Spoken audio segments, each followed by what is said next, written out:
네, 안녕하세요. 마이데이터와 디지털 서비스 혁신에 대해서 지금부터 세션 시작하겠습니다. 오늘 주식의 핀테크, BC카드, 헤비팩토리, 그리고 이제 한국금융솔루션, 기움 이렇게 총 5개의 세션이 있고요. 첫 번째 세션은 주식의 핀테크 임선일 대표께서 진행해 주시겠습니다. 일단 올해 8월에 마이데이터 사업이 본격화 시작이 됩니다. 그리고 이미 1차에서 28개 회사가 사업권을 획득했고요. 그리고 2차로도 이제 70여 개 회사가 사업권을 신청을 하고 있습니다. 그래서 많은 관심들이 있는 상황인데 실제 마이데이터 사업이 어떤 형태로 진행될지 많은 관심들을 갖고 있습니다. 오늘 평소에 듣기 힘든 분들을 모셔서 다양한 서비스 모델을 발표하게 될 텐데요. 필요한 점, 궁금하신 점이 있으면 여기 질문을 통해서 해소하도록 하겠습니다. 김 대표님께서 먼저 발표해 주십시오.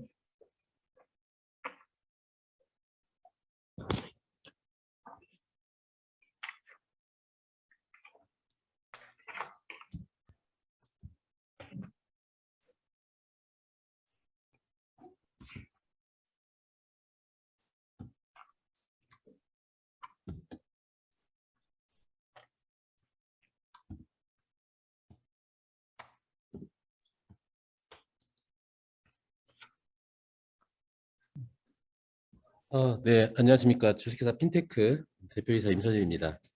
저에게 주어진 시간이 20분인데요. 우리가 마이데이터 서비스를 구축을 하려고 하는, 허가를 받으려고 하는 회사들도 많고, 또 구축을 하고 있는 회사들도 있습니다. 지금 우리 그 마이데이터 서비스에 대해서 이미 관련 금융 당국에서 서비스 가이드라인을 내놨는데, 거기에 대한 명확한 이해가 필요하고, 실제로 지금 시장에서 왜곡되어서 표현되고 있는 내용들에 대한 설명이 필요할 거라고 판단하여서 제가 첫 번째로 우리 마이데이터 서비스는 어떤 것이냐, 산업에 대한 정의, 그리고 우리가 지금 마이데이터 서비스, 즉 본인정보 관리 업자가 이용자를 대리해서 전송을 요구하는 방법이나 항목들은 어떤 것이냐, 그리고 그걸 도와주는 지원센터의 역할은 어떤 것이냐에 대해서 설명을 드리도록 하겠습니다. 우선 마이데이터 산업에 대해서 좀 말씀드리자면, 내용상으로는 이야기 어려우실 수 있어서 간단히 말씀드리자면, 데이터의 주권은 개인에게 있습니다. 지금까지는 금융회사 등에 분산되어 있었지만 그 데이터의 주권자인 개인이 그 데이터를 관리할 수 있도록 해야 되는데, 실적으로 이용자들이 여러 가지 플랫폼이나 어떤 서비스를 구축을 직접 하기가 어렵기 때문에 그걸 대리해서 그 서비스를 제공받아서 이용자에게 서비스를 제공하는 산업을 마이데이터 산업이라고 얘기하고, 즉 그걸 관리하는 업을 본인 시종정보관리업이라고 합니다. 관련 법령은 시종정보법상 제2조 9의 2항에 관련 조항이 명시되어 있습니다. 이런 개인의 시종정보를 대리해서 관리하고 행사하기 때문에 엄격한 허가 조건이 존재하는데, 대표적으로 보자면 보안체계를, 시종정보가 외부 유출되는 사례를 막아야 되기 때문에 엄격한 보안체계를 갖추도록 하고, 또 이용자의 시종정보를 분석해서 이용자에게 여러 가지 금융상품을 추천하는 업을 허용하고 있기 때문에 이용자의 데이터를 바탕으로 이해상충이 발생될 수 있는 요소가 존재합니다. 그래서 그런 것을 보호하는 절차 등이 갖춰져 있느냐, 이런 것들을 마이데이터 사업자에게 엄격한 어떤 심사 요건으로 보고 있습니다. 최소 자본금은 5억으로 되어 있고요. 또 기술적 물리적 보안 시설을 구비해야 되고 배상 책임 보험을 가입해야 됩니다. 여기서 배상 책임 보험에 대해서 오해가 좀 있으신 부분이 있는데, 개인정보 배상 책임 보험이 아니고 신용정보 배상 책임 보험에 가입을 해야 됩니다. 관련 보험 상품을 이용을 하시든 아니면 특약으로 신용정보를 유출됐을 때 그 사고를 배상할 수 있는 보험에 특약으로 가입을 하시든 그런 보험에 가입을 하셔야 되고요. 10억 원 한도입니다. 그리고 신용정보 관리 보호인을 선임을 할 수 있도록 선임을 하도록 이런 관련 제도와 규정을 만들어 놨습니다. 마이데이터 사업자들도 회사이기 때문에 또 비즈니스 모델이 있어야 되겠죠. 그래서 여러 가지 업무를 허용하고 있는데, 그거 이제 우리가 부수 업무와 겸용 업무라고 얘기합니다.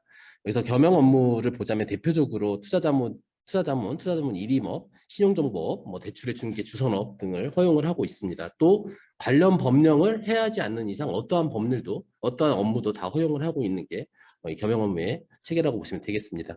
근데 여기서도 오해가 되고 있는 부분이, 아까 말씀드린 것처럼 이용자의 이해상충이 발생할 수 있는 부분을 규정을 하고 있는데, 겸용 업무에 있어서는 당연히 이용자의 그 이해상충이 발생될 수 있는 방지 체계가 마련되어 있어야 됩니다. 예를 들어서 대출의 중개 및 주선업 등이 마이데이터 사업자들이 많이 관심을 갖고 있는데요.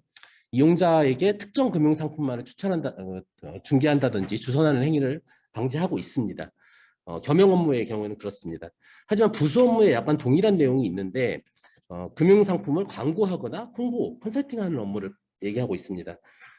여기서 많은 금융회사들 좀 구축하고 있는 회사들이 또 오해를 하고 있는 부분이 부수 업무를 하는 거라면 그냥 특정 금융상품만 추천을 해도 무관합니다. 이해상충 방지 체계가 필요 없기 때문입니다. 근데 우리 앞서 그 허가 요건에 이해상충 방지 체계를 따라야 된다라고 하니까 겸용이든 부수 업무든 다 특정 금융상품을 추천하거나 광고해서는 안 되는구나라고 오해를 하시는 부분이 있는데 앞서 말씀드린 것처럼 대출의 중개 및 확정을 하는 겸용 업무의 경우에는 이해상충 방지 체계를 따라야 되지만 광고를 단순히 광고하고 금융상품을 광고하고 홍보하는 데에는 이해상충 방지 체계가 필요 없습니다. 그래서 이런 마이데이터 서비스의 가장 큰 원칙은 이용자 즉 개인의 자기결정권을 보장을 하는 겁니다. 자기결정권을 행사하는 것을 실질적으로 보장하는 것을 목적으로 시작된 산업입니다. 우리나라가 이 마이데이터 산업, 즉 본인시정정보관리업에 관련 법령을 개정하고 시행할 때 유럽의 GDPR 그리고 PSD2를 준용했습니다. GDPR은 레귤레이션이고 PSD2는 D는 이제 디렉션이기 때문에 그 관련 법령에 따라서 개인정보 자기결정권을 보장하고 또 이용자에게 현실적인 혜택을 제공하는 것을 목적으로 하고 있습니다. 그래서 본인시정정보 관리업자, 즉 마이데이터 사업자는 고객의 시정정보를 대량으로 수집할 수 있으므로 고객으로부터 개인정보 자기결정권의 행사도 위임받을 수 있는 등 마이데이터 사업자와 고객의 이익이 상호 충돌할 우려가 있으므로 고객의 이익이 우선되는 그런 상품을 추천하거나 광고해야 될 의무가 존재하고 있습니다. 마이데이터 사업자에게 여러 가지 행위 규칙들이 있는데 그 중에서 과도한 마케팅을 금지하고 있습니다. 즉 우리 예전에 신용카드가 처음 이렇게 발급됐을 때 우리 막 상품 주고 그랬듯이 과도한 경제적 이익을 제공하거나 제공할 것을 조건으로 하는 모집을 금지하고 있습니다. 관련된 그 가이드라인이 조만간 금융당국으로부터 나올 겁니다. 그리고 가입 현황, 내가 어떤 마이데이터 서비스에 가입되어 있는지를 이용자에게 미리 안내해야 될 의무를 규정하고 있습니다. 그리고 특정 마이데이터 사업자가 제공하는 특화 서비스가 있다면 예를 들어서 뭐 우리는 고객의 자산을 컨설팅해 드린다 이런 것들이 특화 서비스라면 그걸 어떤 것인지를 가입 전에 이용자에게 안내해야 될 의무를 가지고 있습니다.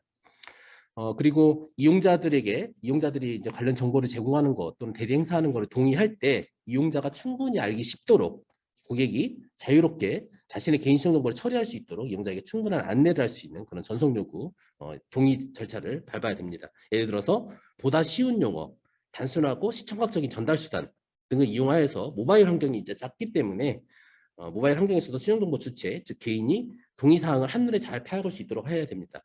여기에 대해서 또 표현이 보다 쉬운 용어, 단순하고 시청각 이게 표현이 묘할 수 있기 때문에 구체적으로 말씀을 드리자면 동의하는 항목들을 하나하나 한눈에 볼 수 있도록 하게 하라는 것입니다. 우리가 예전에는 약관이 쭉 늘어져 있어가지고 이용자가 잘 보지도 않고 동의를 했다면 그런 방식이 아니라 한 약관에 대해서 한 화면에서 보일 수 있도록 하라고 하는 게 가장 대표적인 사례라고 보시면 되겠습니다. 모바일 환경이 화면이 아무래도 PC보다 작기 때문에 작은 글자를 사용하는 것을 지양해라라고 얘기하고 있습니다. 그러니까 즉 작은 글자라는 수준이 또 모호할 수 있는데 어쨌든 저희가 어떤 약관이나 이런 거 가입할 때 가급적 이용자가 읽을 수 있는 수준의 글자 크기로 이용자들에게 약관에 대한 내용을 고지할 의무가 있습니다. 그리고 이해상충 방지 내부 규정이 마련되어 있어야 됩니다. 내부 규정이 없으면 허가를 받지 못합니다. 개인 시정정보의 수집 처리 기록과 보관에 관련된 사항, 이해상충이 발생할 수 있는 행위를 발생을 방지에 관한 사항 등 당연한 어떤 고객에게 불편함이 초래될 수 있는 내부 관리 규정을 마련하고 그 관리 규정을 허가 시에 금융당국에서 철저하게 심사를 하게 되는 게 마이데이터 사업자의 허가 조건이라고 보시면 되겠습니다. 스크린 스크래핑 여기에 대해서 의견이 굉장히 분분합니다. 이게 왜 스크래핑 금지한다라는 말이 왜 나왔냐면 우리가 관련 행위 규칙상 마이데이터 사업자 즉 본인시정정보 관리업자는 고객의 접근 수단을 직접 보관하거나 권한을 확보하여 지배권을 행사하는 방식으로 시정정보를 수집해서는 아니 된다라는 명쾌한 규정이 존재하기 때문입니다. 근데 이 부분에 대해서도 좀 오해가 있는 부분이 우리가 흔히 이제 스크래핑 방식이 두 가지 방식이 존재합니다. 클라이언트 방식, 즉 고객이 직접 스크래핑을 하는 방식이 존재하고 서버에 인증서를 올려서 특정 제3자가 서버 그 본인 소유의 서버에서 스크래핑하는 방식이 존재합니다. 여기서 법률상 접근 권한을 확보하거나 접근 수단에 대한 지배권을 확보하는 방식이라 하면 서버 스크래핑을 칭한다고 보시면 되겠습니다. 그래서 지금 금융당국에서 클라이언트 스크래핑 방식에 대해서는 마이데이터 사업자라 할지라도 허용을 하는 거에 대해서 면밀하게 검토 중인 것으로 알고 있고 아마 그렇게 될 것으로 저는 기대하고 있습니다. 그리고 최소한의 비용을 부담해야 됩니다. 왜냐하면 정보 제공자, 금융기관들은 서버도 구성해야 되고 API도 구성해야 되기 때문에 비용을 부담해야 될 의무를 가지고 있다고 보시면 되고요. 또 개인의 신용 정보를 기록하고 작성하고 보관해야 될 의무를 가지고 있습니다. 이용자가 요청했을 때는 언제든지 어떻게 우리가 보관을 하고 있는지 어느 정도 내용을 보관하고 있는지를 알려야 될 의무가 존재하기 때문에 작성하고 보관하게 의무를 주고 있습니다. 그리고 연 1회 이상 신용정보 내역에 대해서 고객, 즉 이용자에게 통지해야 될 의무를 가지고 있고요. 손해배상 책임, 이행 책임보험 등 준비금이 적립이 필요합니다. 10억 원 한도 내에서 공제에 가입하거나 어떤 애치를 통해서 10억 원 이상을 애치를 통해서 이용자들의 어떤 신용정보가 유출됐을 때 배상을 할 수 있는 그런 체계를 마련을 해야 됩니다. 마이데이터 사업자의 금지 행위가 대표적으로 한 14개 정도 있는데 그중에 몇 가지만 보겠습니다. 금융 소비자에게 금융 상품에 관한 중요한 사항을 이해할 수 있도록 설명하지 않는 행위를 금지하고 있습니다. 특정 금융 상품을 판매하거나 대리, 중개할 때 이 금융 상품이 어떤 거다라는 것을 이용자에게 명쾌하게 알려야 될 의무를 가지고 있고요. 그리고 신용정보 주체, 즉 개인을 대리하는 경우 개인 신용평가 회사가 제공한 개인 신용정보 및 그 산출에 이용된 정보를 신용정보 주체가 열람한 후에 별도 동의 없이 저장하는 행위를 금지하고 있습니다. 이걸 좀 표현을 좀 쉽게 풀어보자면 이용자에게 통합 조회된 정보를 보여주고 나서 이용자가 동의한 후에 활용하라고 하는 겁니다. 이용자가 동의도 하지 않았는데 그 정보를 그냥 보여주고 그냥 활용을 하게 분석을 한다든지 활용을 하는 행위를 금지하고 있다고 보시면 되겠습니다. 그리고 이게 스크래핑하고 또 약간 연관된 부분이기도 한데 정보 제공자의 전산 설비에 과도하게 접근하여 부하를 일으키는 행위를 금지하고 있습니다. 이게 이제 스크래핑이 서버 스크래핑 방식 같은 경우에는 배치로 이용자의 정보를 수집할 수 있기 때문에 그 행위하고 좀 약간 일치하는 내용이라고 보시면 되겠습니다. 즉 클라이언트 스크래핑은 이용자가 직접 하는 행위이기 때문에 그런 이 관련 행위 금지 행위 규정과 부합하지 않는다라고 보시면 되겠습니다. 자, 그러면 개인 신용정보의 전송 요구는 어떻게 되는지 보자면 일단 이용자가 마이데이터 사업자에게 나는 동의를 하고 사업자는 그 동의된 내용을 바탕으로 실행을 하게 되는 그런 과정을 거치게 됩니다. 그리고 그 실행이 이루어지면 정보 제공자, 즉 금융기관들이 거의 대부분이 되겠죠. 금융기관들은 고객의 요구다라고 판단해서 정보를 대리하는 마이데이터 사업자 또는 고객에게 제공할 의무가 존재합니다. 그래서 그 의무를 준수하지 않았을 경우에는 관련 법령에 의해서 처벌을 받을 수 있는 그런 이제 관련 제도라고 보시면 되겠습니다. 정보 제공자, 즉 금융기관 등을 좀 보자면 은행, 금융지주회사, 국책은행, 금융투자업자, 증권금융회사 등 신용정보를 제공하고 이용하는 금융기관들, 그리고 공제조합, 농수산식품유통공사, 소프트웨어 공제조합 등 신용정보를 제공하고 이용하는 기타 기관, 그리고 공공기관도 있습니다. 행안부, 보건복지부, 공무원연금공단, 주택도시공사 등 관련 기관들을 정보 제공의 정보를 제공할 의무로 보고 있습니다. 단 여기서 주의한 점은 개인 신용정보의 하나여라는 것입니다. 그러면 이런 관련 기관이라 할지라도 개인 신용정보가 아닌 정보를 제공할 의무를 갖고 있지는 않습니다. 왜냐하면 개인 신용정보의 주체는 개인이기 때문에 마이데이터 사업자, 즉 본인 신용정보 관리업자는 신용정보에 한해서 이용자를 대리해서 전송 요구를 할 수 있는 그런 제도라고 보시면 되겠습니다. 정보 수신자는 본인도 가능합니다. 본인이 플랫폼을 구성해서 우편이든 어떤 여러 가지 방법으로 본인이 받을 수 있는 게 기본적인 정책인데 이용자들이 그런 걸 개별로 구축하기가 어렵기 때문에 대리할 수 있는 마이데이터 사업자를 뒀다고 앞서서 설명을 드렸습니다. 그래서 해당 신용정보의 주체 또는 본인 신용정보 관리회사, 마이데이터 사업자, 개인 신용평가회사, 개인 사업자 신용평가회사 등이 정보를 받을 수 있는 그런 대상 기관으로 보시면 되겠습니다. 그래서 근데 각 금융기관이 우리나라에 한 60여 개가 있는데 금융기관별로 다 API를 개발하거나 연결하는데 여러 가지 무리가 있기 때문에 이거를 이제 중개할 수 있는 기관을 두고 있습니다. 그래서 대표적으로 신용정보 집중기관, 우리나라는 이제 CCR 방식으로 센트럴에서 신용정보가 집중되는 그런 관련 제도를 갖추고 있기 때문에 신용정보원, 신용정보원에 있는 신용정보 집중기관에 집중기관을 중개기관을 두고 있고 상호저축은행 중앙회 그리고 코스컴, 행안부, 정보통신진흥협회 등 관련 중개기관 등이 데이터를 중개해서 마이데이터 사업자에게 제공할 수 있도록 그렇게 중개기관과 거점 중개기관을 뒀다고 보시면 되겠습니다.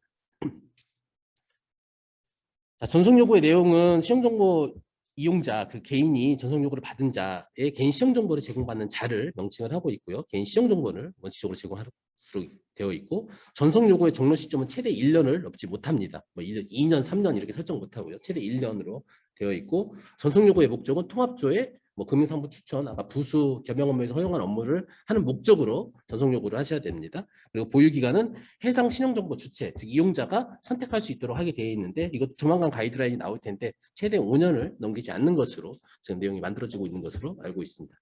전송 요구의 방법은 서면으로 이용자가 금융기관 또는 중개기관한테 요청하는 방법도 있을 테고요. 공동 인증서를 통해서 인증을 하는 방법도 있을 테고 또 신뢰성이 확보될 수 있는 유무선 통신으로 개인 비밀번호를 입력하는 방식, 이것 때문에 지금 뭐 사설 인증을 인증하느냐 마느냐 이런 얘기가 나왔던 건데요. 사설 인증도 허용을 하기로 결정이 됐죠. 그래서 신뢰성을 확보될 수 있는 개인 비밀번호 입력하는 방식도 허용을 하고 있습니다. 그리고 녹취해서 이용자가 나 이렇게 유선상으로 요청한다라는 걸 녹취해서 그것도 전송 요구의 방법이 될 수 있다고 보시면 되겠습니다. 이용자는 언제든지 정보를 전송을 중단하거나 거절할 수 있습니다. 그래서 이런 관련 법률을 지키지 않으면 관련 마이데이터 사업자는 처벌을 받게 되는 그런 제도라고 보시면 되겠습니다. 그리고 만약 거절 시에는 고객에게 통지를 해당 사실을 고객에게 반드시 통지해야 될 그런 의무를 가지고 있습니다. 자, 그럼 마이데이터 지원센터의 역할이 어떤 것이냐? 어쨌든 우리가 마이데이터 사업이 올해 2년 전에 데이터 3법에 의해서 본인정보 관리업에 관련된 규정이 제도가 마련되었고 또 그거를 작년 8월부터 올해 8월부터 서비스가 시행되면서 지원센터의 역할이 굉장히 중요해졌습니다. 왜냐하면 저희가 최초로 우리나라에서는 시행하는 사업이기 때문에 그거를 관리하고 또 서비스를 가이드라인을 만드는 지원센터가 설립이 됐죠. 그래서 지원센터는 마이데이터 산업이 원활히 운영될 수 있도록 역할하는 기구로 한국신용정보원이 수행을 하고 있습니다. 그리고 마이데이터 지원센터는 참여기관을 관리한다든지 정보 항목을 선정하거나 표준화한다든지 과금체계 운영 방안을 만든다든지 민원, 고객이 포함해서 민원의 분쟁사항을 관리하고 정기협의체를 운영을 해야 될 역할을 가지고 있습니다. 마이데이터 사업자는 마이데이터 지원센터의 이 관리에 의해서 마이데이터 사업을 펼칠 수 있도록 그렇게 구성이 되어 있습니다. 그리고 마이데이터 지원센터에서는 종합 포털을 제공을 하고 있습니다. 그래서 마이데이터 사업자들이 참여기관을 등록하고 관리할 수 있도록 하고 서비스 자격증명 우리 발급하고 관리할 수 있도록 제공하고 있고요.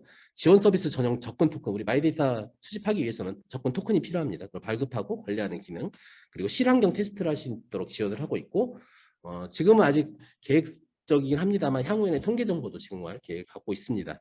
그리고 이용자가 전송 요구 내용을 통합조회, 내가 어느 기관한테 전송 요구를 했는지를 통합조회할 수 있는 기능을 제공하고 있고 마이데이터 정보 제공자의 서비스 상태, 그러니까 금융기관의 어떤 서비스 상태가 어떠한지, 그리고 마이데이터에 대한 소개, 그리고 고객 지원 서비스 등을 마이데이터 지원센터의 마이데이터 지원센터에서 하는 역할이라고 보시면 되겠습니다. 제가 발표드릴 내용은 여기까지고요. 제가 이제 마지막으로 좀 정리를 하고 싶은 건 우리 마이데이터 사업, 즉 본인시정정보 관리업은 공공재적인 성격을 띠고 있는 것입니다.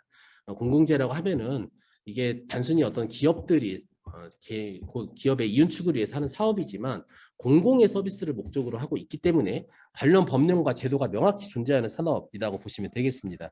그래서 그런 관련 제도와 산업에 대해서 이해가 되지 않은 상태에서 허가 신청을 한다든지 또는 서비스를 구축을 하는 경우에는 다시 롤백을 해서 다시 개발을 하거나 다시 신청을 해야 되는 경우가 굉장히 많이 발생할 수 있는 상황이고 실제로 지금 시장에서 그런 상황이 이루어지고 있습니다. 그래서 거기에 관련된 충분한 이해가 필요하고 또 거기에 대해서 컨설팅을 받을 수 있다면 컨설팅을 받는 것도 좋은 방법이라고 보시면 되겠습니다. 제 발표는 여기서 마치도록 하겠습니다. 감사합니다. 잠깐만요. 그럼 제가 하나 질문을 좀 하겠습니다. 네.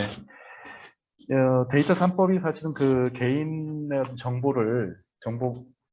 정보에 대한 이용 관리, 그 정보 보호를 이제 확보해주고, 그리고 그걸 통해서 이제 산업 활성화를 하겠다라는 형태의 어떤 측면이 측면을 시작을 했는데, 현재 한 1년 정도 됐지 않습니까? 신청하고 진행한 지가. 그 대표님 보시기에 그 원래 취지가 잘 적용되고 있는지, 혹시 문제점이 있어서 보완해야 될 사항은 없는지, 여기다 의견을 한번 말씀해 주시면 어떨까요? 예, 우선 그 데이터 3법에 대해서 좀 정의를 하고 말씀을 드리자면 데이터 3법은 이제 우리가 신용정보법, 정보통신망법, 그리고 개인정보법 이 세 가지가 법이 개정되고 시행된 건데 그 중에 하나가 이제 신용정보법상 마이데이터 산업을 허용을 한 게 이제 대표적인 사례이고요. 데이터 3법의 가장 큰 취지는 가명정보와 익명정보라는 하나의 활용할 수 있는 체계가 마련됐다라는 게 대표적인 거라고 보시면 되겠습니다. 즉 지금까지 저희 나라는 옵트인 방식, 사전적 동의에 의해서만 이용자의 정보를 활용하거나 분석할 수 있었습니다. 하지만 그 정보를 가명 처리하거나 익명 처리했을 경우에는 가명 처리는 통계, 연구 목적, 상업적 목적을 표현하는 목적으로 활용이 가능하고 익명 정보는 그 외에 다른 방식으로도 활용이 가능한 그런 형태로 했다라는 게 우리 금융당국의 취지였습니다. 그리고 그걸 통해서 많은 기관들 또는 기업들이 데이터를 서로 결합하고 분석함으로써 이용자에게 현실적이고 그런 혜택을 제공을 하라는 목적에서 만들어졌는데 실제로 지금 법 도입이 시행이 2년이 지났습니다만 가명이나 익명 처리에 대해서 그런 활발하게 이루어지고 있는 거는 아직까지는 시기상조인 것 같습니다. 왜냐하면 가명 처리를 해서 결합을 통해서 어떤 특정 데이터의 어떤 유니크한 정보를 확인하는데 크게 매력을 못 느끼고 있는 부분도 일부 있고 또 금융기관들 또는 여러 데이터를 보유한 기관들도 그 데이터를 굳이 다른 기관들한테 제공해야 해서 먹고자 하는 어떤 특정한 모티브가 존재하지 않는 것 같습니다. 단 지금 제가 말씀드린 마이데이터는 지금 굉장히 핫한 주제가 되어버렸죠. 그런 마이데이터를 통해서 이용자들이 이제 향후 올해 8월부터 빠르면 8월부터 그런 서비스들을 여러 마이데이터 사업자로부터 제공받게 되실 텐데 마이데이터를 통해서 데이터 3법의 기본 취지가 잘 살려질 거라고 기대를 하고 있고 또 그를 통해서 또 가명 처리와 익명 처리에 관련된 여러 가지 비즈니스들이 출범하게 될 것이라고 저는 개인적으로 기대를 하고 있습니다. 네, 그 발표 감사드립니다. 네. 예, 부탁드립니다.